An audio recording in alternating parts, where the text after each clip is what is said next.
La historia de Josué comienza en las áridas tierras de Egipto, en medio de la opresión y el sufrimiento. La historia de Josué comienza en las áridas tierras de Egipto, en medio de la opresión y el sufrimiento. Su nombre original era Oseas, que significa salvación, pero más tarde Moisés lo llamaría Josué, el Señor salva, un nombre profético que anunciaba su futuro papel en la historia de Israel. La vida en Egipto para los hebreos estaba marcada por el trabajo forzado, la violencia y la humillación. Diariamente, los capataces egipcios imponían cuotas imposibles de ladrillos, negaban el descanso adecuado y aplicaban castigos físicos. Las familias hebreas vivían con el constante temor de ver a sus recién nacidos arrojados al Nilo, según el decreto del faraón. En este ambiente hostil, Josué desarrolló resiliencia y aprendió a confiar en las historias sobre el Dios de sus antepasados, Abraham, Isaac y Jacob.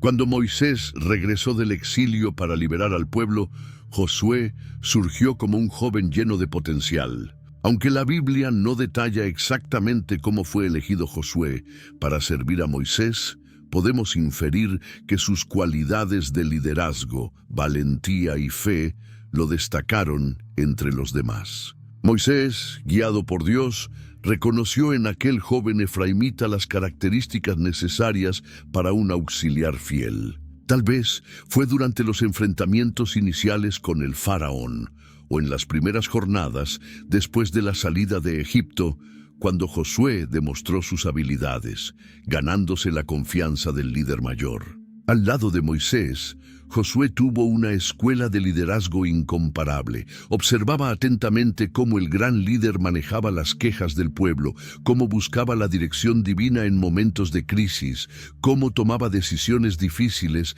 y cómo permanecía firme en su fe a pesar de las circunstancias adversas. Moisés, por su parte, compartía su sabiduría, confiando gradualmente tareas más importantes a su joven asistente. Esta mentoría formaría el carácter que más tarde sostendría a Josué en sus propias pruebas como líder. Durante el éxodo de Egipto, Josué no fue solo un espectador. Él presenció las 10 plagas, el paso por el Mar Rojo y los milagros en el desierto. Estas experiencias fortalecieron su fe en el Dios que cumple promesas y realiza lo imposible. A diferencia de la mayoría del pueblo, que frecuentemente olvidaba los milagros divinos ante nuevos desafíos, Josué guardaba cada intervención divina en su corazón, construyendo una confianza inquebrantable que sería fundamental para su futuro papel. La primera gran oportunidad de Josué para demostrar su capacidad de liderazgo llegó cuando los amalecitas, pueblo nómada del desierto, atacaron a los israelitas en Refidim. En medio de la crisis, Moisés confió a Josué la formación y el mando del primer ejército israelita. «Elige algunos hombres y sal a combatir a los amalecitas», ordenó Moisés. Esta batalla reveló no solo las habilidades militares de Josué, sino también un principio espiritual fundamental. Mientras Moisés mantenía los brazos levantados en oración, los israelitas prevalecían. Cuando los bajaba por cansancio, los amalecitas ganaban ventaja.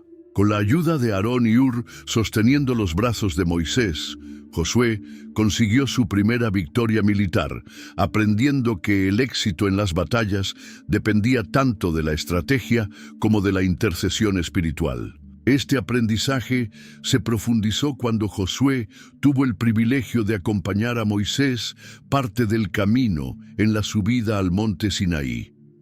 Mientras el resto del pueblo quedaba acampado a distancia, Josué fue elegido para seguir al líder hasta cierto punto de la montaña sagrada. Aunque no subió hasta la cima para recibir las tablas de la ley, su proximidad a este momento solemne demostraba la confianza que Moisés depositaba en él. Durante los 40 días en que Moisés estuvo en el monte, Josué esperó pacientemente, desarrollando perseverancia y lealtad. Después del descenso de Moisés y el triste episodio del becerro de oro, Josué recibió una designación especial. Se convirtió en el guardián de la tienda del encuentro, el santuario provisional donde Moisés se encontraba con Dios antes de la construcción del tabernáculo. El libro de Éxodo relata: su joven ayudante Josué, hijo de Nun, nunca se alejaba de la tienda. Esta función no solo le permitía estar cerca de Moisés, sino también presenciar la intimidad de la relación entre el líder y Dios. En ese lugar santo, Josué aprendió la importancia de la comunión constante con el Señor, una lección que llevaría consigo por el resto de su vida.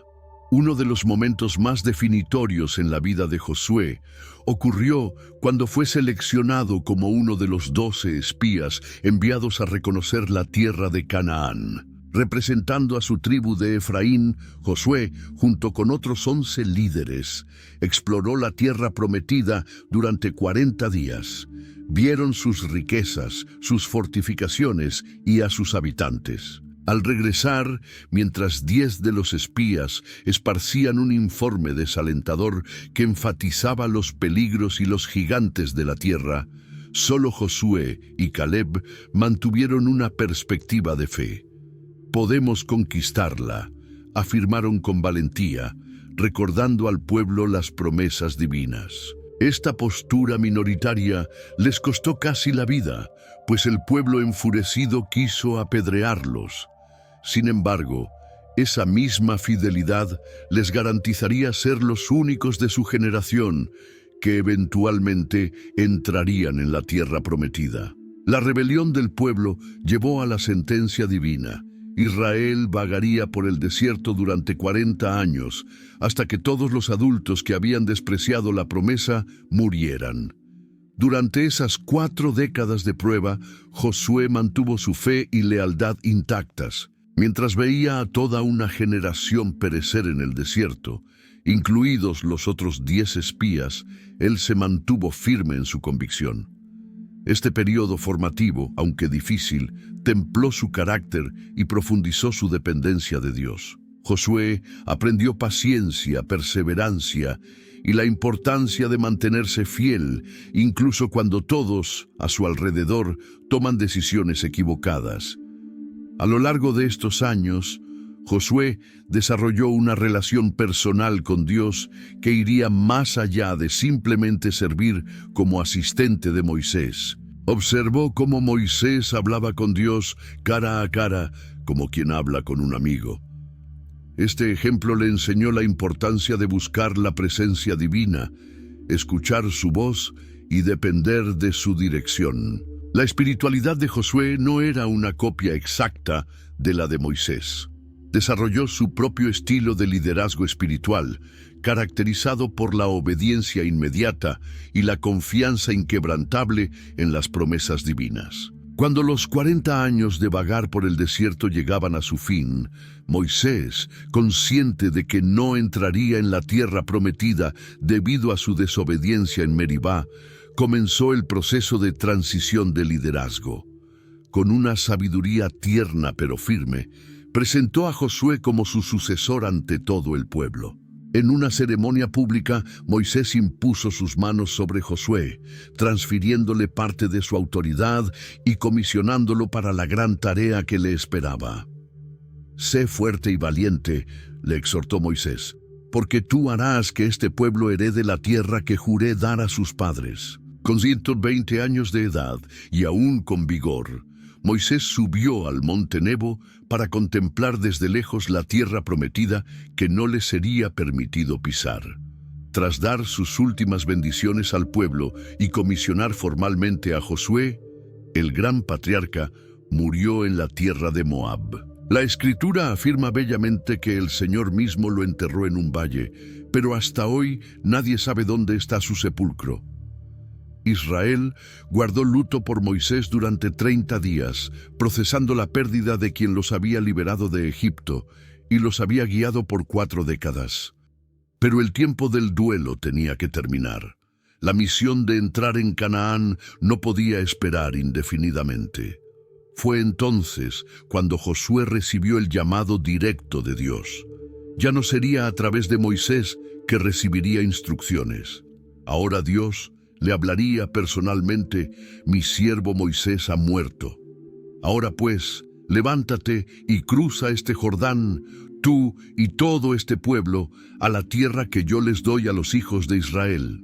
Este comisionamiento divino vino acompañado de promesas poderosas. Dios le aseguró a Josué: nadie te podrá hacer frente en todos los días de tu vida. Como estuve con Moisés, estaré contigo. No te dejaré ni te desampararé. Le prometió también que todo lugar que pisara la planta de su pie le sería entregado, desde el desierto hasta el Líbano y desde el río Éufrates hasta el mar Mediterráneo. Estas garantías divinas servirían como ancla para Josué en los momentos de duda y dificultad que inevitablemente enfrentaría. Quizás, reconociendo la magnitud del desafío que Josué enfrentaba, Dios repitió 3 veces en el primer capítulo del libro de Josué el mandato de ser fuerte y valiente. Sé fuerte y valiente no era simplemente un eslogan motivacional, sino un recordatorio de que la fuerza verdadera provenía de la presencia divina y la obediencia a la ley. Dios le indicó que meditara en el libro de la ley día y noche para asegurar su éxito. Este triple mandato subrayaba que Josué necesitaría valor no solo para las batallas militares, sino también para enfrentar el desánimo, mantener los estándares espirituales y lidiar con la responsabilidad de guiar a una nación entera. Cuando Josué comunicó al pueblo las instrucciones divinas, la respuesta fue unánimemente positiva. Todo lo que nos has mandado haremos, y a donde quiera que nos envíes, iremos. De la manera que obedecimos a Moisés en todas las cosas, así te obedeceremos a ti, prometieron los israelitas. Esta aceptación inmediata contrastaba con las frecuentes rebeliones contra Moisés y demostraba tanto el respeto que Josué había ganado como la madurez que el pueblo había desarrollado durante los años en el desierto. Sin embargo, incluso en su promesa de obediencia, el pueblo también exhortó a Josué: solamente sé fuerte y valiente, haciendo eco del mandato divino. Sin perder tiempo, Josué comenzó los preparativos logísticos para la invasión. Ordenó a los oficiales que pasaran por medio del campamento, instruyendo al pueblo que prepararan provisiones, pues en 3 días cruzarían el Jordán. Esta organización meticulosa revelaba su mentalidad estratégica. A diferencia de algunos líderes que confunden la fe con la imprudencia, Josué entendía que confiar en Dios no eliminaba la necesidad de planificación cuidadosa. Simultáneamente, Josué lideró al pueblo en una renovación de la alianza con Dios. Sabía que la conquista militar solo tendría éxito si estaba fundamentada en la fidelidad espiritual. Recapituló las condiciones del pacto, recordando al pueblo sus obligaciones y los beneficios de la obediencia.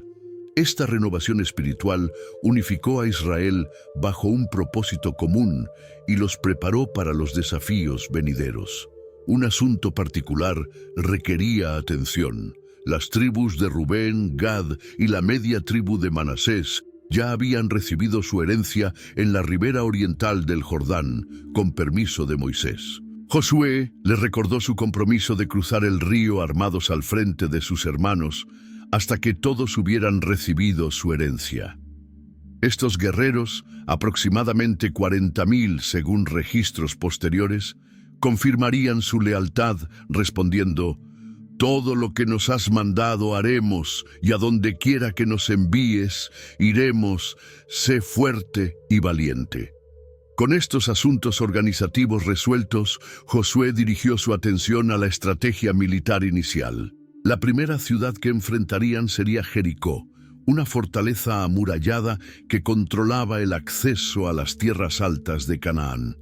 Siguiendo el ejemplo de Moisés con los 12 espías, pero siendo más discreto, Josué envió solo a 2 hombres en una misión de reconocimiento. Vayan y exploren la región, especialmente Jericó. Los 2 espías cruzaron el Jordán y lograron entrar en Jericó, donde encontraron refugio en la casa de Rahab, una prostituta que vivía en la muralla de la ciudad. Aunque su profesión era moralmente cuestionable, Rahab demostraría una fe extraordinaria. Cuando el rey de Jericó envió mensajeros exigiendo la entrega de los espías, ella los escondió en su terraza bajo unos manojos de lino y dio información falsa a los perseguidores. El encuentro con Rahab reveló algo sorprendente. Los habitantes de Canaán estaban aterrorizados por la llegada de Israel. «Sé que el Señor les ha dado esta tierra», confesó Rahab. «El terror de ustedes ha caído sobre nosotros, y todos los habitantes de esta tierra están atemorizados por su presencia». Ella reconoció los milagros que Dios había hecho por Israel desde Egipto hasta ese momento y expresó su convicción. «El Señor, su Dios, es Dios arriba en los cielos y abajo en la tierra».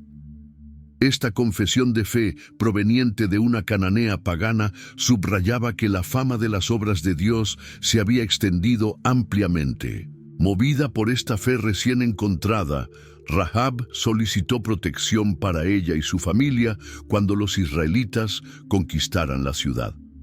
Los espías establecieron un pacto con ella. Si mantenía en secreto su misión y colgaba un cordón escarlata en su ventana, ella y todos los que estuvieran en su casa serían perdonados durante el ataque. Este juramento de protección, hecho en el nombre del Señor, demostraba la misericordia divina, extendiéndose incluso a aquellos fuera del pueblo elegido que reconocían su soberanía.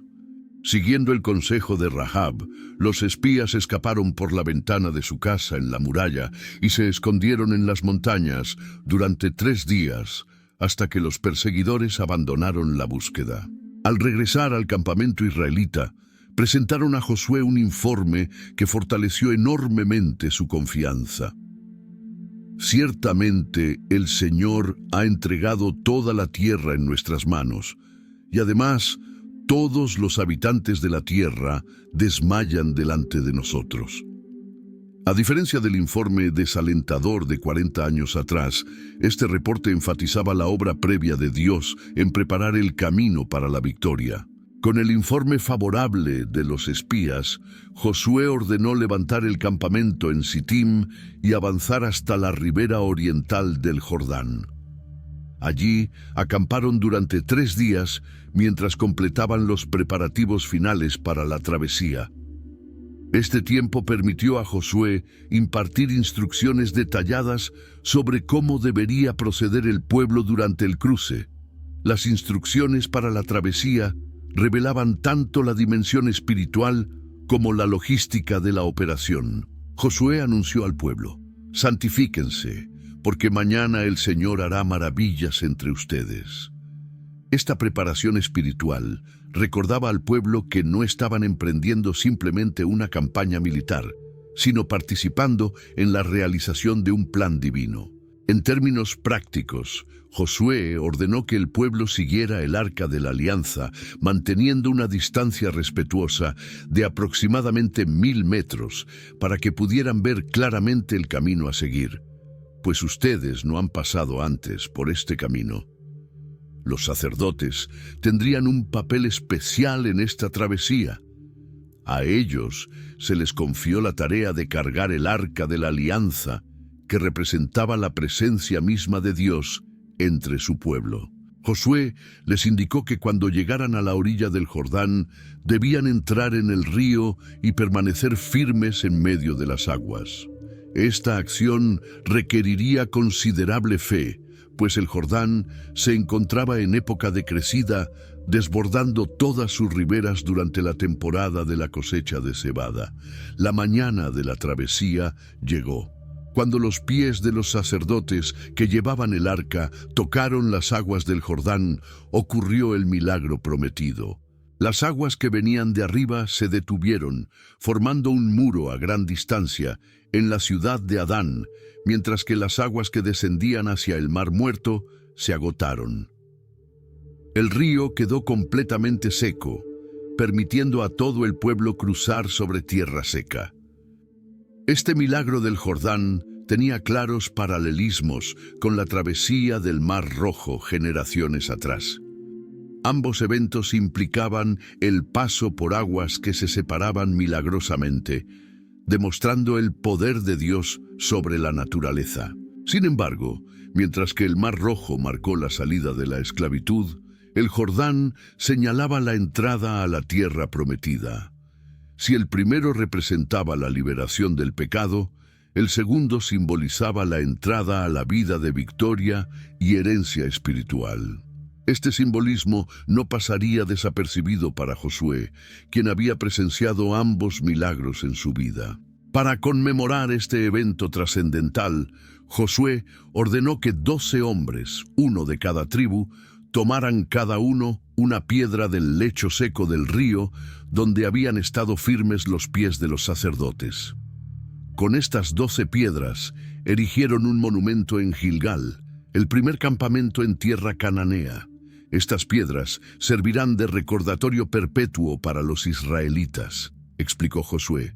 En el futuro, cuando sus hijos les pregunten ¿qué significan estas piedras?, les responderán: aquí Israel cruzó el Jordán sobre tierra seca, para que todos los pueblos de la tierra reconozcan que la mano del Señor es poderosa y para que ustedes siempre teman al Señor su Dios. Una vez que todo el pueblo hubo cruzado y los sacerdotes con el arca salieron del lecho del río, las aguas del Jordán volvieron a su cauce, desbordando como antes. Era el día 10 del primer mes, una fecha significativa en el calendario israelita por ser cuando se seleccionaba el cordero para la Pascua. El pueblo acampó en Gilgal, en los límites orientales de Jericó, preparándose para los siguientes pasos de la conquista. En Gilgal, Dios ordenó a Josué realizar un acto fundamental: la circuncisión de todos los varones israelitas. Durante los 40 años en el desierto, esta práctica había sido descuidada, y todos los varones nacidos después de la salida de Egipto permanecían incircuncisos. Con cuchillos de pedernal, Josué dirigió este rito doloroso pero esencial que renovaba el pacto con Abraham. El lugar fue llamado Gilgal, que significa «he quitado el oprobio de Egipto de ustedes». Esta ceremonia, realizada a las puertas de territorio enemigo, demostraba una confianza extraordinaria en la protección divina, pues durante varios días el pueblo estaría físicamente vulnerable durante su recuperación. Tras la circuncisión y una vez recuperados, los israelitas celebraron la Pascua el día 14 del mes, exactamente 40 años después de la primera Pascua en Egipto. Esta celebración marcaba la continuidad entre la liberación inicial y la conquista inminente, recordando al pueblo que el mismo Dios que los había sacado de la esclavitud, ahora los llevaría a la victoria. El día siguiente a la Pascua ocurrió otro hito significativo. Por primera vez comieron del producto de la tierra de Canaán, panes sin levadura y grano tostado. Simultáneamente, el maná que había alimentado milagrosamente al pueblo durante 40 años cesó. Este cambio en la provisión señalaba una nueva etapa. Israel ya no dependería del alimento sobrenatural en el desierto, sino que comenzaría a disfrutar de la abundancia de la tierra prometida, trabajándola según las instrucciones divinas. Mientras Josué reconocía los alrededores de Jericó, tuvo un encuentro sobrenatural que marcaría profundamente su liderazgo. De repente, vio a un varón que estaba frente a él con una espada desenvainada. Con valentía, Josué se acercó y preguntó: ¿eres de los nuestros o de nuestros enemigos? La respuesta fue impactante: no, más bien como comandante del ejército del Señor vengo ahora. Inmediatamente Josué se postró rostro en tierra y preguntó: ¿Qué dice mi señor a su siervo? La instrucción inicial fue la misma que Moisés recibió en la zarza ardiente. Quítate el calzado de tus pies, porque el lugar donde estás es santo. Este encuentro confirmaba que la conquista no sería simplemente una campaña militar humana, sino una guerra santa dirigida por el mismo Señor de los ejércitos celestiales. Las instrucciones divinas para conquistar Jericó desafiaban toda lógica militar convencional. En lugar de asaltos, máquinas de sitio o tácticas de asedio tradicionales, Dios ordenó una estrategia sobrenatural. Miren, yo he entregado en su mano a Jericó, a su rey y a sus valientes guerreros. Marchen alrededor de la ciudad todos los hombres de guerra, rodeando la ciudad una vez. Harán esto por 6 días. 7 sacerdotes llevarán 7 trompetas de cuernos de carnero delante del arca. El 7º día marcharán alrededor de la ciudad 7 veces, y los sacerdotes tocarán las trompetas. Y cuando toquen prolongadamente el cuerno de carnero, cuando oigan el sonido de la trompeta, todo el pueblo gritará a gran voz, y el muro de la ciudad se vendrá abajo. Josué transmitió estas instrucciones al pueblo sin cuestionarlas. Durante 6 días, los israelitas marcharon una vez diariamente alrededor de Jericó, en completo silencio, con el arca en el centro de la procesión, precedida por sacerdotes que tocaban las trompetas. Este proceso de cerco inusual debió desconcertar tanto a los defensores de Jericó como a muchos israelitas. Pero Josué había aprendido la importancia de la obediencia exacta, incluso cuando las instrucciones parecían ilógicas desde una perspectiva humana. El 7º día, siguiendo las instrucciones divinas, los israelitas se levantaron al amanecer y marcharon alrededor de la ciudad 7 veces. En la 7ª vuelta, cuando los sacerdotes tocaron prolongadamente las trompetas, Josué ordenó al pueblo: «Griten porque el Señor les ha entregado la ciudad». Con un grito ensordecedor, el pueblo obedeció y ocurrió lo impensable. Las imponentes murallas de Jericó, que habían hecho que la ciudad pareciera inexpugnable, se desplomaron. Tal como Dios había prometido, los muros cayeron, dejando la ciudad expuesta al ataque israelita. En medio del caos y la destrucción, Josué no olvidó el pacto hecho con Rahab. Ordenó a los 2 espías: «Entren en la casa de la mujer prostituta y saquen de allí a la mujer y todo lo que le pertenezca, como se lo juraron». Rahab y toda su familia, padres, hermanos y demás parientes, fueron rescatados y puestos a salvo fuera del campamento de Israel. Este acto de misericordia en medio de una guerra de exterminio demostraba que las promesas de Dios y su pueblo debían cumplirse, incluso con los extranjeros que reconocían su soberanía. La Escritura registra que Rahab, la prostituta, y la casa de su padre, y todo lo que ella tenía, Josué los dejó con vida. Más adelante, la tradición hebrea señala que Rahab se casaría con un israelita llamado Salmón y se convertiría en antepasada del rey David y eventualmente del Mesías. Siguiendo el mandato divino del Herem, destrucción total consagrada a Dios, Josué ordenó la destrucción completa de Jericó. Con excepción de Rahab y su familia, todos los habitantes, hombres, mujeres, jóvenes, ancianos y hasta el ganado, fueron pasados a filo de espada. La ciudad misma fue incendiada y todos sus tesoros, excepto los objetos de plata, oro, bronce y hierro que fueron consagrados al tesoro del Señor, fueron destruidos. Esta ejecución del anatema cumplía el juicio divino contra las abominaciones de los cananeos y demostraba la seriedad con que Israel debía tratar el mandato de pureza espiritual. Como sello sobre esta victoria, Josué pronunció una solemne maldición. «Maldito sea delante del Señor el hombre que se levante y reedifique esta ciudad de Jericó.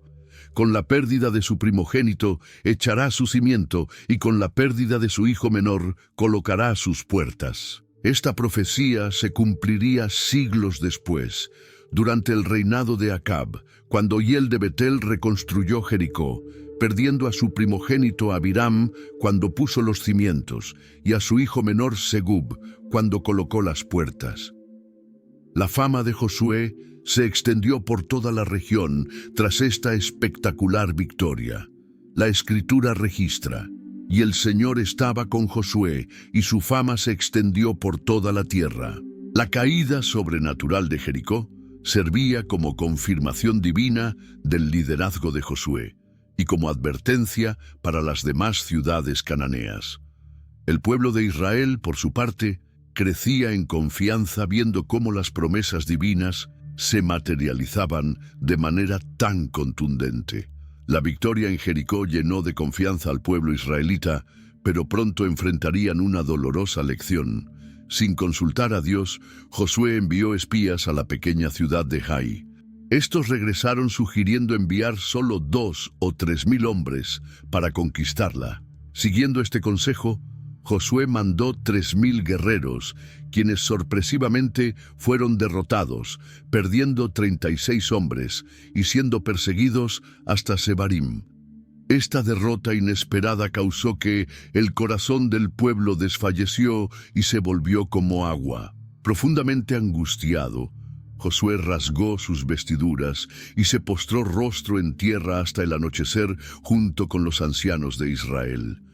En su oración desesperada cuestionó a Dios: ¿por qué hiciste pasar el Jordán a este pueblo para entregarnos en manos de los amorreos y que nos destruyan? Ojalá nos hubiéramos quedado al otro lado del Jordán. Esta crisis reveló un lado vulnerable de Josué, quien temía que los cananeos, al oír de esta derrota, se unirían para destruirlos. La respuesta divina fue directa: levántate, ¿por qué te postras así?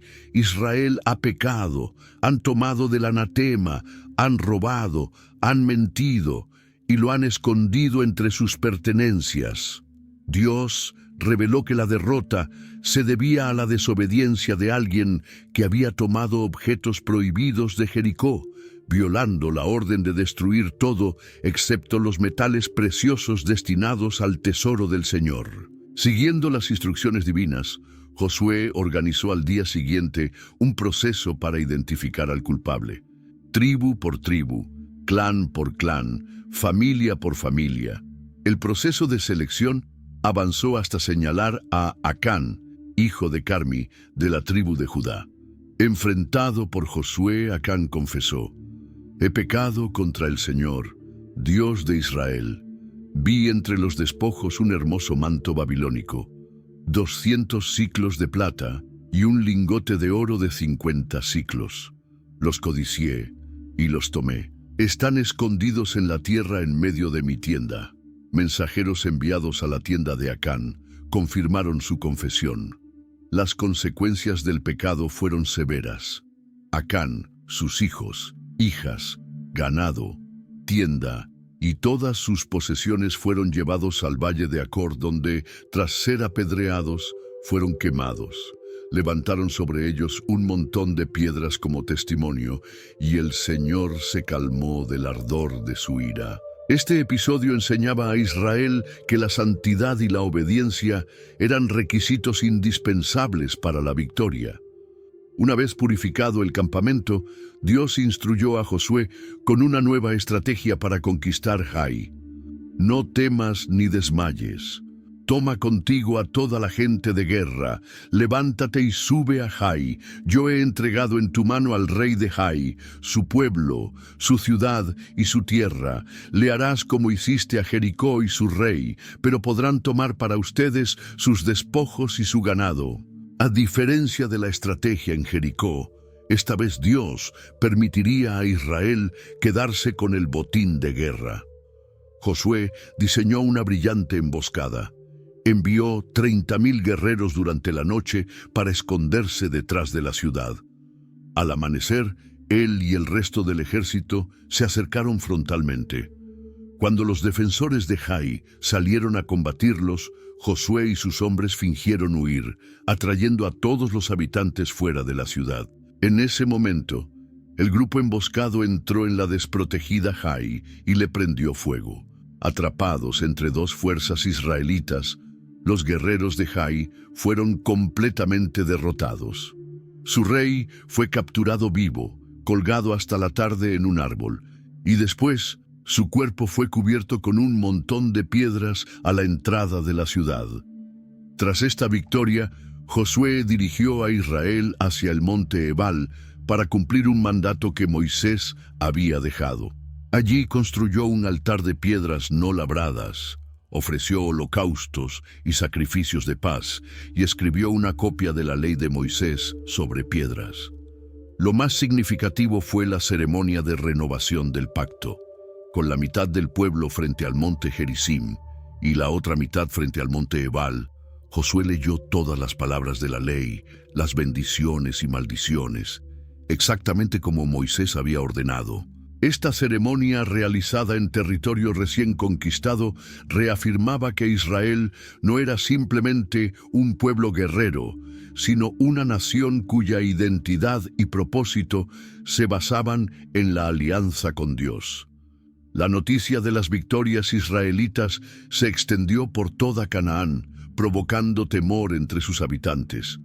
Los gibeonitas, una confederación de 4 ciudades, Gabaón, Cafira, Berot y Kiriat Jearim, idearon un plan ingenioso para salvarse.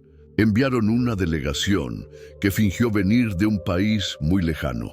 Llevaban sacos viejos, odres de vino rotos y remendados, calzado gastado y pan seco y mohoso. «Venimos de una tierra muy lejana», dijeron a Josué. «Hagan ahora un pacto con nosotros». Josué y los líderes cometieron un grave error. Tomaron de sus provisiones y no consultaron al Señor. Confiando en las apariencias, hicieron un tratado jurando por el Señor no atacarlos. 3 días después, descubrieron el engaño. Los gibeonitas eran vecinos que vivían muy cerca. Aunque el pueblo quería atacarlos, Josué respetó el juramento. «Les hemos jurado por el Señor, Dios de Israel. No podemos tocarlos». En lugar de exterminarlos, los convirtió en leñadores y aguadores para el servicio del tabernáculo hasta el día de hoy. Este episodio enseñaba la importancia de consultar a Dios antes de tomar decisiones y de mantener las promesas, aun cuando fueran hechas por error. La alianza con Gabaón provocó la reacción de 5 reyes amorreos del sur: Adonisedec de Jerusalén, Joham de Hebrón, Piream de Jarmut, Jafía de Laquis y Debir de Eglón. Temerosos del creciente poder israelita y considerando a Gabaón como traidora, formaron una confederación y atacaron la ciudad. Los gabeonitas enviaron urgentemente mensajeros a Josué: «No abandones a tus siervos, sube pronto a salvarnos y ayudarnos, porque todos los reyes amorreos que habitan en la región montañosa se han unido contra nosotros». Josué respondió inmediatamente. Partió de Gilgal con todo su ejército y marchó toda la noche, llegando al amanecer. El Señor le aseguró: «No les temas, porque los he entregado en tus manos. Ninguno de ellos podrá resistirte». La batalla fue decisiva. Dios contribuyó enviando grandes piedras de granizo que mataron a más enemigos que la espada de los israelitas. En medio de esta batalla ocurrió uno de los milagros más extraordinarios registrados en la Biblia. Viendo que se acercaba el atardecer y necesitando más luz para completar la victoria, Josué exclamó a la vista de todo Israel: «Sol, detente en Gabaón, y tú, luna, en el valle de Ajalón». Sorprendentemente, el sol se detuvo y la luna se paró hasta que la nación se vengó de sus enemigos. La Escritura afirma que no hubo día como aquel, ni antes ni después, cuando el Señor escuchó la voz de un hombre, porque el Señor peleaba por Israel. Los 5 reyes huyeron y se escondieron en una cueva en Maceda. Informado de esto, Josué ordenó sellar la cueva con grandes piedras mientras continuaban persiguiendo al enemigo. Al regresar, sacó a los reyes, hizo que sus capitanes pusieran sus pies sobre sus cuellos como símbolo de victoria completa, y después los ejecutó. Sus cuerpos fueron colgados en árboles hasta la tarde y luego arrojados en la misma cueva donde se habían escondido, cuya entrada fue bloqueada con grandes piedras que permanecen hasta hoy. Aprovechando el impulso de esta gran victoria, Josué dirigió una sistemática campaña por el sur de Canaán. En rápida sucesión conquistó Maceda, Libna, Laquis, Eglón, Hebrón y Debir, aplicando el Jerem, destrucción completa, a todas estas ciudades y sus reyes. Así conquistó Josué toda aquella tierra, la región montañosa, el Negev, la Cefela, las laderas y a todos sus reyes.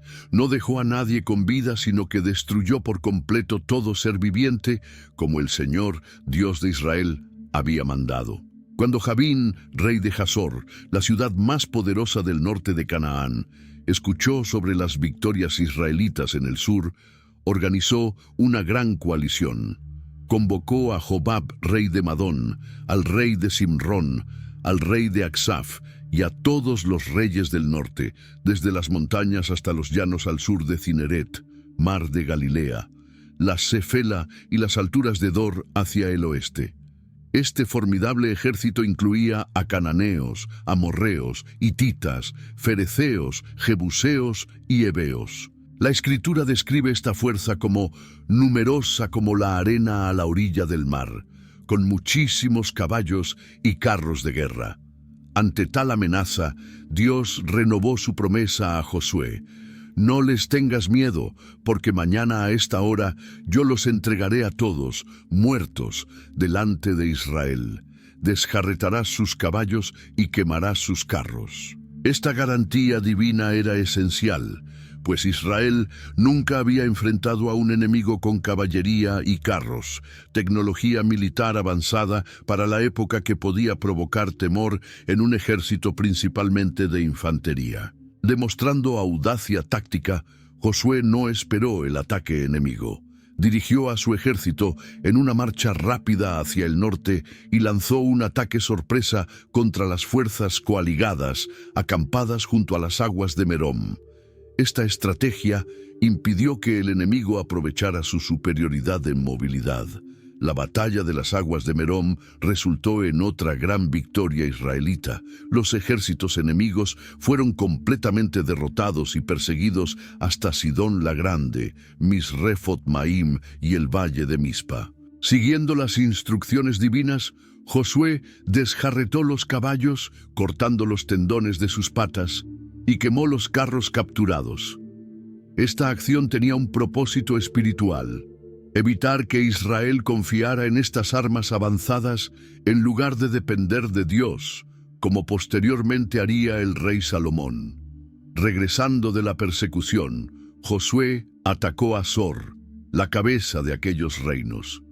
A diferencia de las otras ciudades que dejó en pie pero sin habitantes, Hazor fue completamente quemada. Su destrucción era estratégicamente importante por ser la ciudad más poderosa de la región. Las excavaciones arqueológicas modernas confirman una destrucción masiva de Hazor en este período histórico, con evidencia de un incendio intenso. El libro de Josué resume esta fase de la conquista. Así tomó Josué toda aquella tierra, las montañas, todo el Negev, toda la tierra de Gosén, la Cefela, el Arabá, la región montañosa de Israel y sus valles. Desde el monte Alac, que sube hacia Seir, hasta Baal-Gad, en el valle del Líbano, al pie del monte Hermón. Capturó a todos sus reyes y los hirió y mató. La campaña militar de Josué había durado mucho tiempo, probablemente varios años, pues no hubo ciudad que hiciera paz con los hijos de Israel, excepto los heveos que habitaban en Gabaón. Todas las tomaron en batalla. La Escritura ofrece una perspectiva teológica sobre la obstinación de los cananeos. El Señor endureció sus corazones para que resistieran con guerra a Israel, para que los destruyera sin misericordia, como el Señor había mandado a Moisés. Este juicio divino respondía a siglos de prácticas abominables, incluyendo la idolatría, la inmoralidad sexual y los sacrificios infantiles. En esta etapa, Josué también exterminó a los anaquitas, gigantes, de las regiones montañosas de Hebrón, Debir, Anab y toda la serranía de Judá e Israel. Solo quedaron algunos en Gaza, Gat y Asdod, ciudades filisteas. Con esta acción eliminaba el motivo de temor que había paralizado a la generación anterior de israelitas. Aunque gran parte de Canaán estaba ahora bajo control israelita, quedaban áreas significativas sin conquistar. Dios le dijo a Josué, ya anciano: «Tú has envejecido, eres ya viejo, y queda aún muchísima tierra por poseer». Entre estas áreas se encontraban los territorios filisteos, la región de los gesureos, todo el Líbano y partes de Sidón. Sin embargo, Dios instruyó a Josué a proceder con la distribución del territorio, prometiendo: «Yo las expulsaré delante de los israelitas. Tú solo repártelas por sorteo a Israel como herencia, según te he mandado». El proceso de distribución territorial comenzó con el reconocimiento de las asignaciones que Moisés ya había hecho en la ribera oriental del Jordán a las tribus de Rubén, Gad y la media tribu de Manasés. Luego se procedió a distribuir la tierra occidental entre las 9 tribus y media restantes. Los levitas no recibieron un territorio específico porque el Señor, Dios de Israel, es su herencia, pero se les asignaron 48 ciudades dispersas por todo el país, junto con sus ejidos, para sus ganados. Un momento emotivo ocurrió cuando Caleb, compañero de Josué en la misión de espionaje 45 años antes, reclamó la tierra que Moisés le había prometido. Con 85 años, pero tan fuerte como el día en que Moisés me envió, solicitó la región montañosa de Hebrón, habitada por anaquitas y protegida por grandes ciudades fortificadas. Josué bendijo a Caleb, reconociendo su fidelidad, y le entregó Hebrón como herencia. Caleb procedió a expulsar a los 3 hijos de Anac, Sesai, Ahimán y Talmai, demostrando que la fe en las promesas divinas no tiene límite de edad. La tribu de Judá recibió el territorio más extenso, al sur, reflejando su prominencia entre las tribus. Las tribus de Efraín y la media tribu occidental de Manasés, descendientes de José, recibieron fértiles tierras en la región central. Sin embargo, se quejaron ante Josué diciendo: «¿Por qué nos has dado como herencia una sola suerte y porción, siendo nosotros un pueblo tan grande al que el Señor ha bendecido hasta ahora?» Josué les respondió sabiamente, sugiriéndoles ampliar su territorio, talando bosques en la región montañosa y conquistando las áreas donde los cananeos tenían carros de hierro. Un hito importante fue el establecimiento del tabernáculo en Silo, en territorio de Efraín. Este lugar se convertiría en el centro religioso de Israel durante el periodo de los jueces. Con el santuario establecido, Josué convocó a las 7 tribus que aún no habían recibido su herencia y les reprochó su pasividad. «¿Hasta cuándo seréis negligentes para ir a poseer la tierra que os ha dado el Señor, el Dios de vuestros padres?» Para resolver esta situación, Josué envió una comisión de topógrafos, 3 hombres por cada tribu, con la misión de recorrer y describir la tierra restante, dividiéndola en 7 partes. Con este mapa detallado, Josué realizó un sorteo delante del Señor en Silo, asignando territorios a Benjamín, Simeón, Zabulón, Isaacar, Aser, Neftalí y Dan. Algunas tribus encontraron dificultades con sus asignaciones. Por ejemplo, Dan tuvo que conquistar territorio adicional en el extremo norte cuando su porción original resultó insuficiente. A lo largo de este proceso de distribución territorial, Josué demostró sabiduría para resolver disputas fronterizas y equilibrar las necesidades de cada tribu. El objetivo final era establecer a Israel como una confederación de tribus, cada una con su territorio, pero unidas por la fe en Dios y la obediencia a su ley. Una vez completada la distribución territorial, Josué supervisó el establecimiento de dos tipos especiales de ciudades ordenadas por Dios: las ciudades de refugio y las ciudades levíticas. Las 6 ciudades de refugio: Sedes, Siquem, Kiriat Arba, Hebrón, Beser, Ramot y Golán, distribuidas estratégicamente por todo el territorio, proporcionaban protección judicial a quien hubiera matado a alguien accidentalmente. Allí, el homicida involuntario podía encontrar asilo temporal hasta ser juzgado por la asamblea y hasta la muerte del sumo sacerdote en funciones. Esta institución equilibraba la justicia con la misericordia, previniendo venganzas precipitadas, pero sin dejar impune el derramamiento de sangre. Las 48 ciudades levíticas, asignadas mediante sorteo a los descendientes de Aarón y a los diversos clanes levíticos, aseguraban que estos servidores del tabernáculo tuvieran residencia en todas las regiones de Israel. Esta distribución estratégica facilitaría su labor de enseñar la ley y mantener el culto a lo largo y ancho del país. Con estas estructuras establecidas y la tierra en reposo de la guerra, Josué convocó a los guerreros de las tribus transjordánicas, Rubén, Gad y la media tribu de Manasés. Habían cumplido fielmente su promesa de ayudar a sus hermanos, luchando por muchos días hasta asegurar la conquista.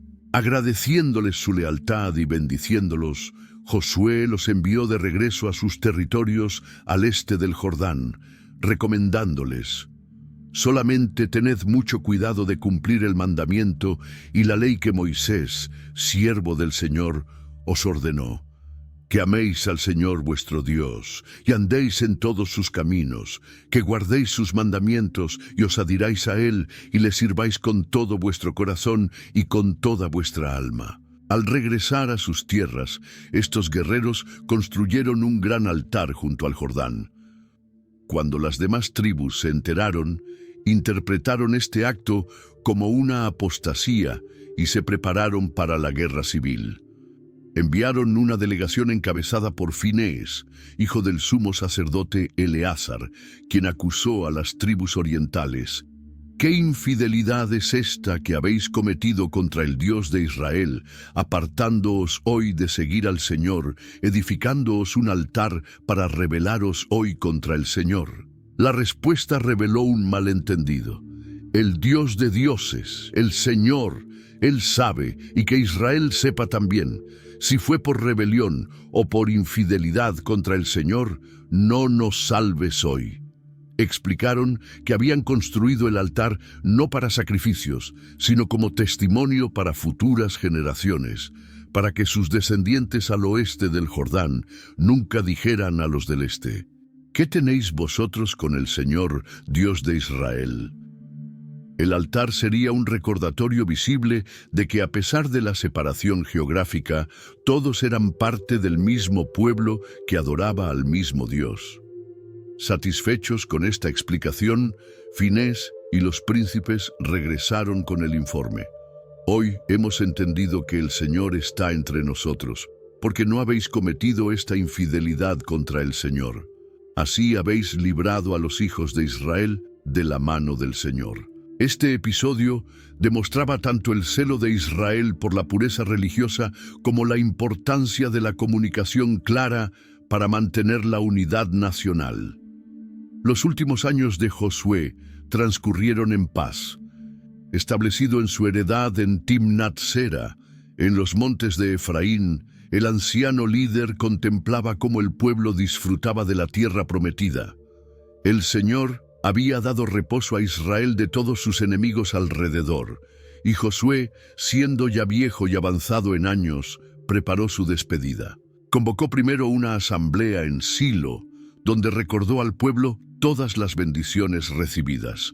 Ni una palabra ha fallado de todas las buenas palabras que el Señor vuestro Dios habló sobre vosotros.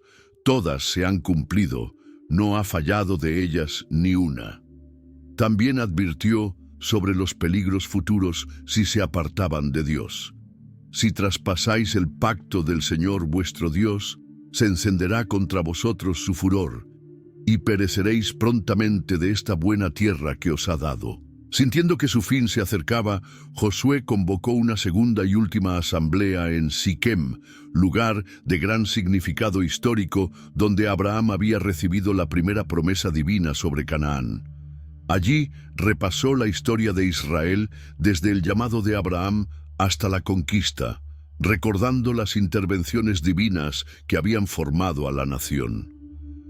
Culminó con un desafío que resonaría a través de los siglos. Y si mal os parece servir al Señor, escogeos hoy a quien sirváis, si a los dioses a quienes sirvieron vuestros padres cuando estaban al otro lado del río, o a los dioses de los amorreos en cuya tierra habitáis, pero yo y mi casa serviremos al Señor. El pueblo respondió con un compromiso renovado: nosotros también serviremos al Señor, porque Él es nuestro Dios. Josué, conociendo la tendencia del pueblo a la inconstancia, les advirtió: no podréis servir al Señor, porque Él es Dios santo, Dios celoso, no soportará vuestras rebeliones ni vuestros pecados. Pero ante la insistencia del pueblo, Josué estableció un pacto solemne, registrándolo en el libro de la ley y erigiendo una gran piedra como testigo, porque ella ha oído todas las palabras que el Señor nos ha hablado. Será pues testigo contra vosotros, para que no mintáis contra vuestro Dios. Poco después, Josué murió a la edad de 110 años y fue sepultado en Timnat Sera. Durante su vida se cumplió también otra promesa ancestral. Los huesos de José, traídos desde Egipto, fueron sepultados en Siquem, en la parcela que Jacob había comprado siglos antes. La muerte de Eleazar, hijo de Aarón y sumo sacerdote durante la conquista, marcó el final definitivo de la generación del Éxodo. El libro de Josué concluye con una evaluación positiva del impacto de su liderazgo. Israel sirvió al Señor durante toda la vida de Josué y durante toda la vida de los ancianos que sobrevivieron a Josué y que conocían todas las obras que el Señor había hecho por Israel. Este legado de fidelidad, aunque no sería permanente, como revelaría el libro de Jueces, demuestra la influencia profunda que Josué ejerció sobre su generación. Josué dejó un impacto duradero como modelo de liderazgo fiel. Su vida enseña lecciones imperecederas sobre la obediencia, la valentía, la transición de poder, la justicia y la fidelidad a los compromisos.